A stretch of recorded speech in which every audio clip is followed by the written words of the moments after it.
29 महानगरपालिकेचे रिझल्ट आता हाती येत आहे। आताच आलेल्या रिझल्टनुसार मुंबई महानगरपालिकेत भाजपा 65 जागांवर आघाडीवर आहे। शिवसेना शिंदे गट 20 जागांवर तर शिवसेना ठाकरे गटाने 60 जागांवर आघाडी घेतली आहे। एमआयएम 1, राष्ट्रवादी 1 तर मनसे 9 जागांवर आघाडी आहे। काँग्रेसला 10 जागांवर आघाडी मिळालेली आहे। पुणे महानगरपालिकेत भाजपाने 49 जागांवर आघाडी घेतली आहे। अजित पवार यांच्या राष्ट्रवादीला मोठा फटका बसला आहे।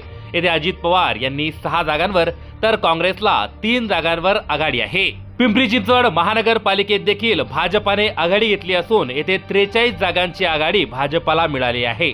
तर शिवसेना शिंदे गट 6 जागांवर आणि राष्ट्रवादी अजित पवार यांना 21 जागांवर आघाडी मिळालेली आहे।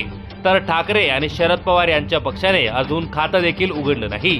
ठाणे महानगरपालिकेत देखील भाजपाने 10 जागांवर आघाडी घेतली आहे। शिवसेना शिंदे गटाला 18 जागा तर शिवसेना ठाकरे गट 3 जागांवर आघाडीवर आहे। तर राष्ट्रवादीने 5 जागांवर आघाडी घेतली आहे। काँग्रेस 1 आणि इतर 5 जागांवर आघाडीवर आहे।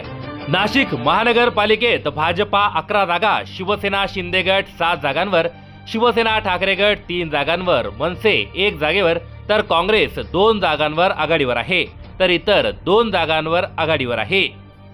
संभाजीनगर महानगरपालिकेत भाजपा 12 जागांवर, शिवसेना शिंदे गट 6 जागांवर, शिवसेना ठाकरे गट 5 जागांवर, एमआयएम 5 जागांवर तर राष्ट्रवादी 1 जागा आणि शरद पवार यांचे राष्ट्रवादी 1 जागा, काँग्रेस 3 जागांवर आघाडीवर आहे।